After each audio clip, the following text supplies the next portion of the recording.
What is good, YouTube fam? It is JP Buffett here, and I am back with another video. So Daniel Braun, a content creator here on YouTube, came out with a video challenge talking about what is in my ultimate wallet.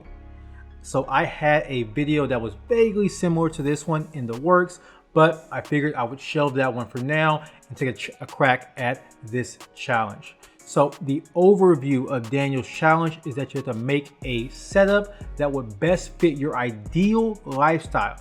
But the catch is it can only contain cards that you do not currently have. I find this to be a great exercise, and since I'm relatively new in the points and miles game, I have a good number of cards that I still do not have. Is this cheating? Yeah? No? Who cares? But yeah, if you are interested in that video, stay tuned. But before we get into that, if you find yourself enjoying the video and you enjoy videos related to points and travel content, well, why not show the subscribe button some love? Don't hit it, just click it. I am a relatively young channel and I'm excited to share my journey about travel, points, miles, and everything else. With that out of the way, let's get into the video. Yes, I'm putting Red Bull in a cup, I know. Cheers. So the first card I have on my list is the Chase Freedom Unlimited. I guess you know where this one is going. Yes, the Freedom Unlimited has one reason for being on this list, and that is the flat 1.5% back on all purchases. That basically makes it a catch-all card. So it's the card you use when you have non-category spend. It also has 3% back at drugstores and dining, which is pretty cool when you think about drugstores like CVS. They have gift cards. This is actually working into a play that I love doing, where I would do some pre-shopping online through stores like Banana Republic and H&M, because I love those stores, and I can basically go to those stores' websites, see the exact amount I need to have, and I would put that on the gift card. Now, I'm not exactly 100% sure this is foolproof, but it has been something that I did with Rakuten back when they actually had gift cards. So I would only assume that it would work here. By the way, if you do not know about Rakuten, I will leave a video talking about why I think it is a great shopping portal, and I'll put that down in the description.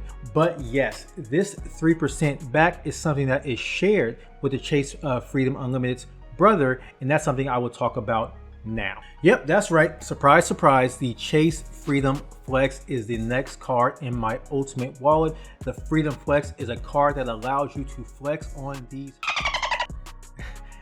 The great thing about this card is that it gives you 5% back on rotating quarterly categories.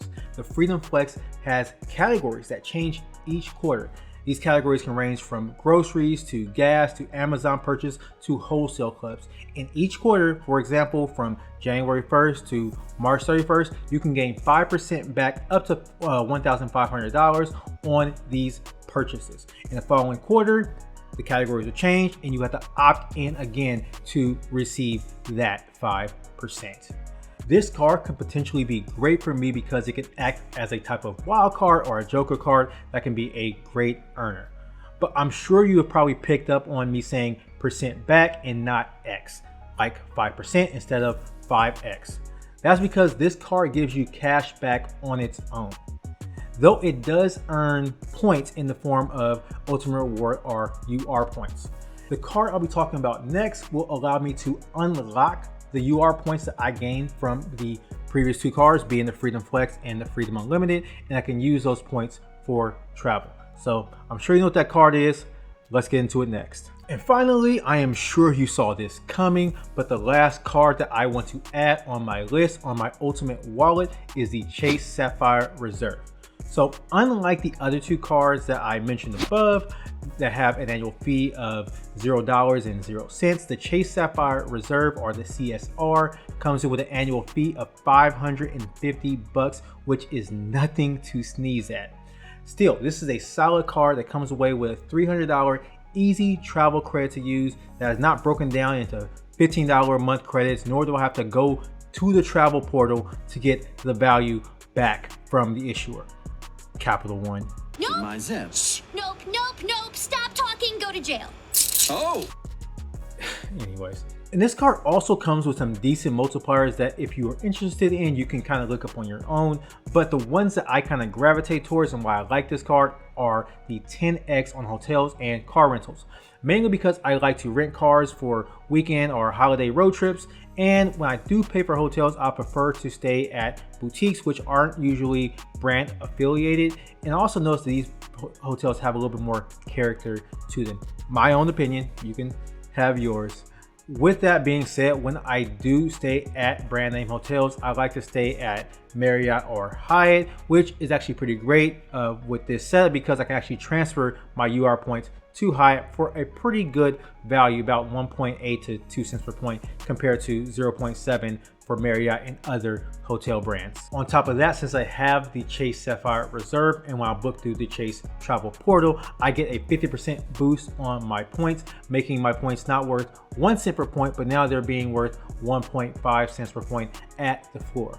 And as you can imagine, this would increase the earning rate on my other two cards when I book with my points for travel. So at the floor, my Freedom Unlimited is giving me 2.25% back on all my purchases, while my Freedom Flex is giving me 7.5% back when you add in that 50% boost, which is pretty freaking great if you ask me. The 2.25% back I get from the Freedom Unlimited will be great because I shop at Costco usually, and I use my Costco Visa card from Citi, which gives me a flat 2% back. So 2.25% back is pretty great. But yeah, this will wrap up what is commonly referred to as the Chase trifecta. Let me cut in here to ask, if you like this video, please show the like button some love. Don't hit it, just click it. Thank you for helping out the channel, much appreciated. Now back to the video. So I have 2 cards left on my Ultimate Wallet setup, and if you have seen the video from Luke's Points and Miles on this subject, you probably already know which card is coming next, and that will be the World of Hyatt personal card from Chase.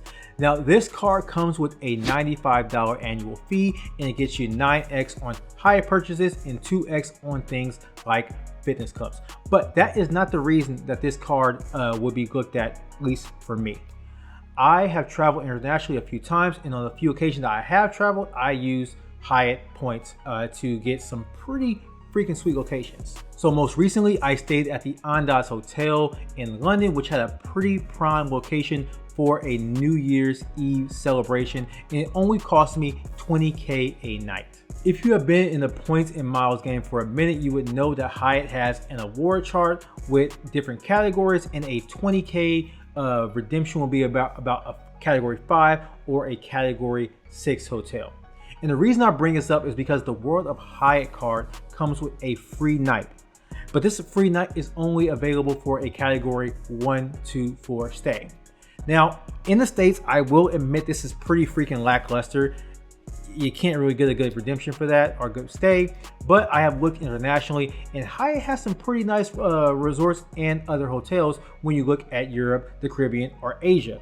These are all category 4 spots. Now I cannot say too much about how this works because I do not have this card yet, nor have I stayed at enough Hyatt locations internationally, and I use points on that to be knowledgeable or critique this for any usefulness of the award night. But as a preview and from what I'm seeing, it does seem like it's a pretty sweet deal for me, at least for international travel. At the end of the day, I would love to combine this free night with the Chase points, basically to extend my stay. I would actually love to know what you have to say about this. If you have the card now or had the card before, let me know in the comments below what you think about the Chase World of Hyatt credit card. And finally, we made it here. It is no secret that I am a fan of the JetBlue Plus card. Honestly, I would rank it right here, just below the United Explorer card. However, if it had this one perk that I am getting ready to talk about now, it will probably be my favorite airline card, mid-tier or whatever, and a card that probably didn't have a companion pass. I probably should, because I do love me a good companion pass. But with that being said, the final card on my ultimate wallet list will be the JetBlue business card. This card is very similar to the JetBlue Plus card. It comes with a $95 annual fee. It has 6x on JetBlue purchases. It also gives you the 10% rebate and the 5K anniversary points. The things that set this card apart from the JetBlue Plus card, and why I actually like it more and will probably be grabbing it in the future, is the Group A boarding. I took Group A boarding a few times with JetBlue, and it has been life-changing for me. I've had priority boarding on Delta and United before, but that's usually main cabin, and it's not like it's sky priority. And given the popularity of these other programs, many people have these cards. And you already know, if everybody has it, nobody has it. And when everyone's super, no one will be. But yeah, I 100% plan on applying for this card in the future, and because it gives you all these perks that JetBlue Plus card has, plus the Group A boarding for you and 4 companions, which for me is pretty huge because, you know, I just want to get on the plane first, get situated, and be ready to go. But, you know, again, I don't have this card, so I can't really say what I will be doing with it just yet, but it will be the last card in my ultimate wallet. Oh, and on top of that, it also has a 1-to-1 transfer with Chase, unlike Amex, which is a 0.8 to 1. So that is another reason why I would love to have this card in my ultimate wallet. And yeah, that is my wallet, fam. Let me know in the comments below what you think of my ultimate wallet. And before you go, if you like this video, please show the like button some love. Do not hit it, just click it. And if you are new here and you want more from me, click that subscribe button. Also, if you want to know why I think the JetBlue Plus card is a sleeper card, you can click this video right here to find out. And of course, guys, until next time, peace.